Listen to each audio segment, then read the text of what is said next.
into a way to help support the Don Moyer Boys and Girls Club in Champaign. U of I alum Terrence Shannon Jr. and Game Day Spirit releasing a t-shirt poking fun at his jersey being hung upside down while being honored at a game. Money from the shirt sales will help the Boys and Girls Club support their own traveling basketball program. That will obviously be one of our first things to honor Terrence and his basketball career, is make sure our youth have access to play basketball and participate with other clubs. There has been no official word on how much money has been raised just yet. And in just a few hours, it's one of the biggest Illinois games of the season. The Illini taking on the Iowa Hawkeyes. The game could be a make or break it for the Illini to make it to the NCAA tournament. Our Carson Gordy will be at the State Farm Center tonight, so make sure to come back for all the game time coverage. Now, the News Channel 20 Sports Desk. It's another busy week of basketball for us in sports, with both the boys and girls high school postseasons in full swing, as well as the Illinois men. They're in action tonight in what can only be classified as a must-win game. In his most recent update, ESPN's Joe Lenardi has Illinois as an 8 seed for the NCAA tournament, but they've been sliding. To say it's been tough for Illinois would be an understatement. The Illini coming off their worst loss in program history at the hands of Cooper Flagg and Duke, but this once-thought title contender, through their injuries and illnesses, are now just 3-6 against ranked opponents. To avoid hurting their conference and eventually NCAA tournament stock anymore, they have to beat the current 13th team in the Big Ten standings. So the Illini, a must-win matchup tonight. It could be their 93rd all-time win against Iowa, but the matchup, there's a few things that stand out. First of all, both these teams have given up quite a few points over their last 10 games. Illinois, though, they haven't necessarily dominated on the glass, but they have been much better than Iowa over their last 10 games as well. But if there's one thing that was going to turn this game on its head, it's Illinois and shooting from deep. The Hawkeyes, they have the joint best shooting percentage from deep in the Big Ten. Illinois, they're second to last.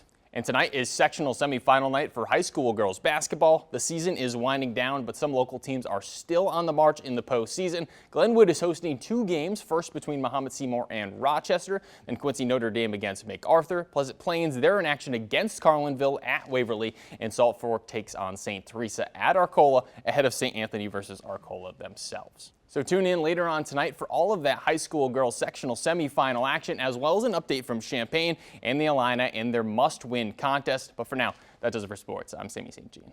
Now, the News Channel 20 Sports Desk. Now tonight in sports, it's back to basketball. It was a sectional semifinal night for high school girls hoops across the state, and the University of Illinois men, they were back in action in a must-win game back at home against Iowa. But we start our night in Waverly with Carlinville and Pleasant Plains, winner into the final against Camp Point Central. Madison Burke inbound, nice cut to Bailey Leach, nice finish there for Plains. But it wasn't dropping early for the Cavaliers, but a block, hustle play, Jordan Lovelace, nice. The Cardinals, though, were humming today. Lovely basketball, look at this, just beautiful. Anna Weber, she finishes off the possession inside as Pleasant Plains. Their postseason is still plenty alive as they knock off Carlinville, final 52-37. And over at Glenwood, Mahomet Seymour, a top seed, taking on Rochester, a 7. The Bulldogs, they get us going. Hannah Martin, ball inside, and the sophomore, she goes to work off the glass for 2. Other way now, Rockets, long outlet. Taylor Offer, the Bulldogs, Offer at the fake, and she lays it up. Nice finish. But Mahomet Seymour, they would have too much tonight. Courtney Fonte from 3, and she buries it for Mahomet Seymour as the Bulldogs, they keep on dancing into the sectional finals. They win by 22, final 54-32. Second game of the night from Glenwood, MacArthur taking on Quincy Notre Dame. And the Raiders, they show off the defense here in the second half. Pass jump by Quincy, and it's Sage Stratton going coast to coast for the Raiders. The layup, and she draws the foul, and 1.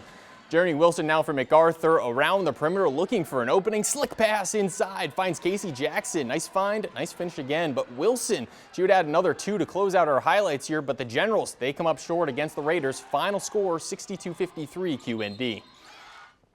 Salt Fork and St. Teresa are a final matchup of the night over in Class 1A. St. Teresa, they start off our highlights here with some second effort down low as the Bulldogs, they find the second chance bucket. The other way now for Salt Fork. Lovely ball movement as they ultimately go to the mid-range, knock that one down. But St. Teresa, they stay alive in Class 1A. They win by just 6. Final score 38-32. And we finish our night with the Illini in a must-win game against the Hawkeyes, having lost their last 3 contests. Kylan Boswell top of the key, nice feed inside Trey White, and he finishes off the possession with a grown man jam. Kasparis' turn, he breaks out the spin for a tough finish at the cup. He'd have just 9 points though. Iowa, they would do their best to hang on in this one. Brock Harding, the difficult lay at the cup, but Illinois in a game they just had to have. They get the win and jump to 10 wins in the conference. Final score, 81-61. Now tomorrow night in sports, we'll switch over to the boys as it's regional semifinal night in the IHSA boys basketball playoffs. But for now, that does it for sports. I'm Sammy St. Jean. Thank you for watching, and make sure you subscribe to our YouTube channel. Be sure to watch more videos from News Channel 20.